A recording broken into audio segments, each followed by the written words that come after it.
Good afternoon.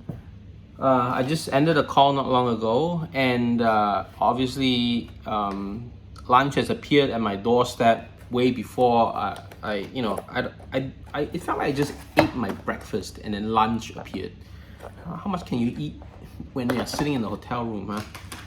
Maybe they should just reduce the budget on the number of meals, but give us better meals. So anyway, rice, chicken, vegetables. It's starting to become a trend now. Lunch is always 3 compartments. There'll be rice and 2 things, and then dinner you should have 3 items plus rice. So dinner will have 4 compartments, and then breakfast is also 3 compartments. Sometimes 4. Breakfast is a little random, but breakfast is when you get the fried stuff, it seems. So it's starting to become a trend now. I can see that. But anyway, I can't eat. It's just how much can you eat in a day, right? I just had my breakfast. I'm gonna keep this one side. Now, what's unique and why am I doing a lunch one? Because today is a work day. I don't usually do a lunch thing on a work day. So something interesting happened. I got myself a AfterShokz OpenMove bone conducting headphones, earphones, bone phones, whatever you want to call this.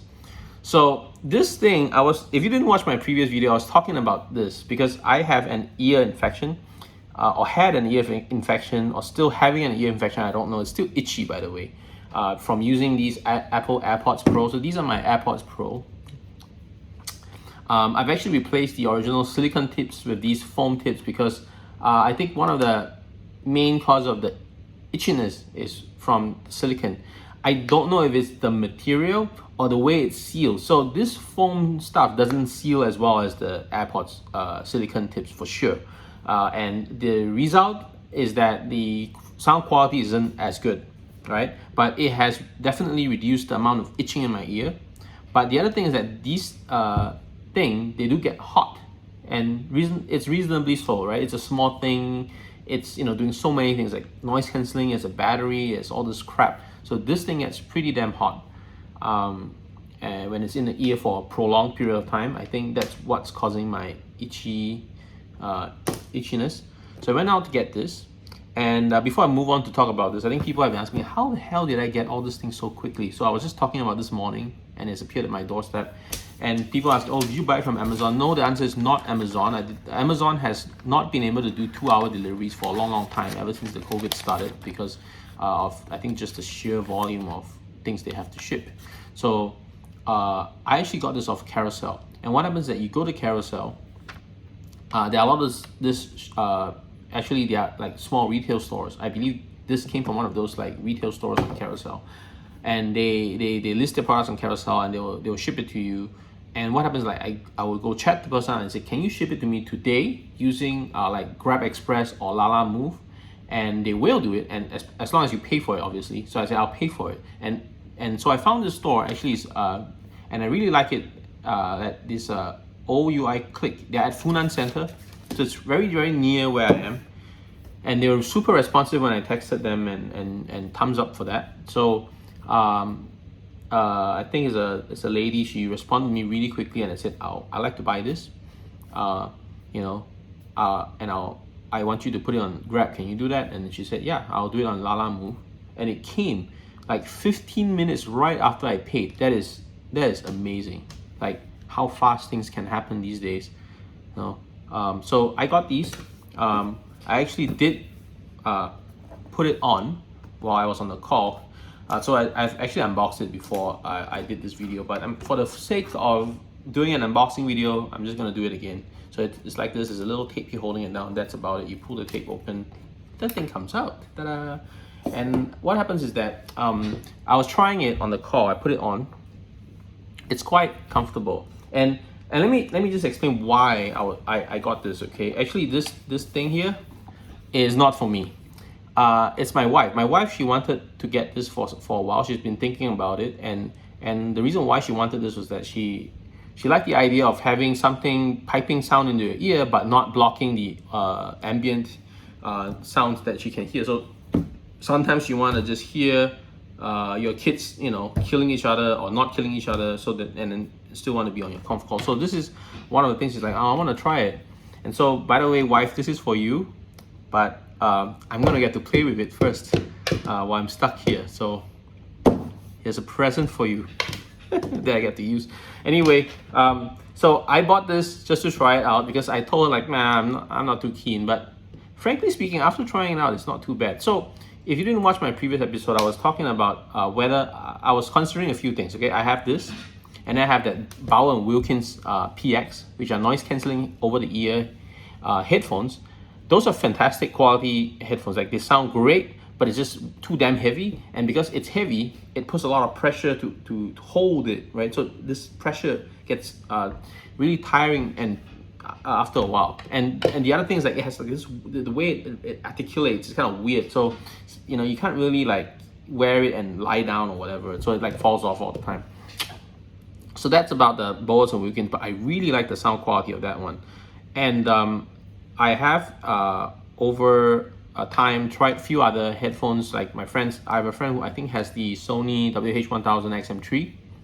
Sony, can you just give better names to your product? That's a stupid name, WH-1000XM3. Who the hell, you know, like call it like the Sony Super Quiet 3, something, right? Just give it a name.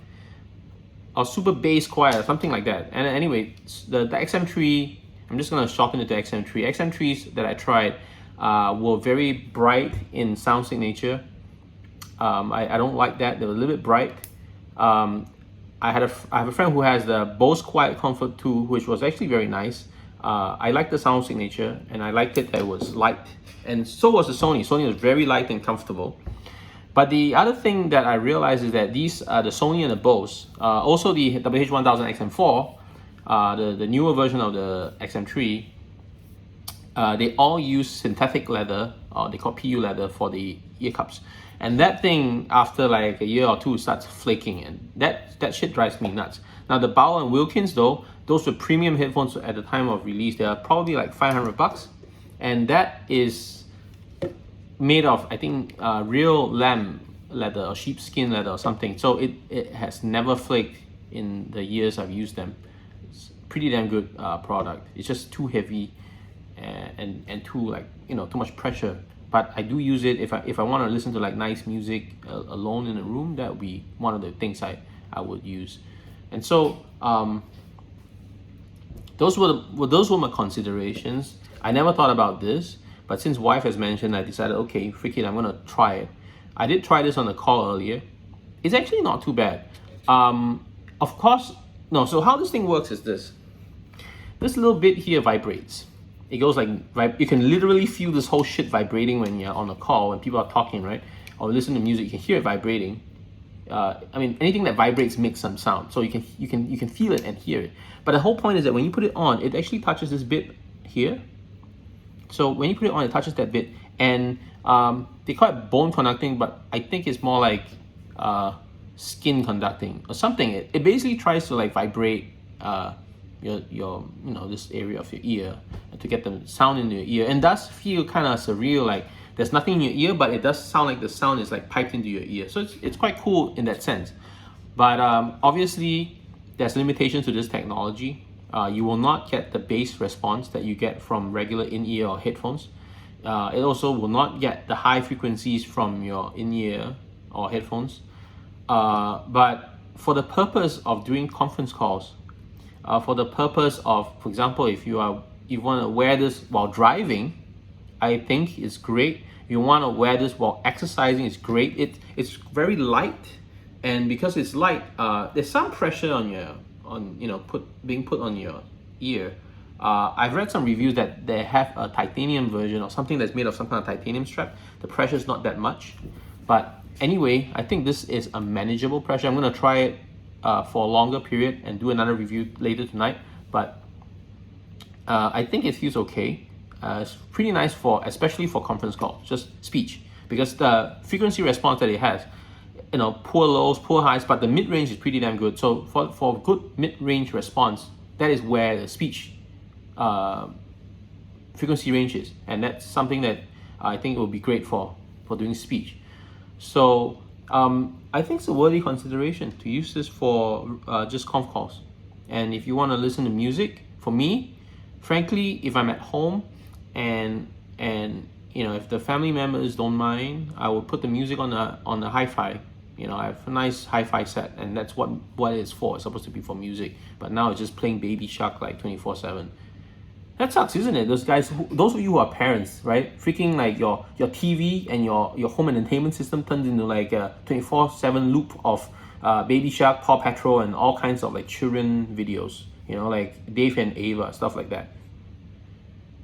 You know, you don't need like a high-end hi-fi to do that, or a 50-inch TV. Anyway,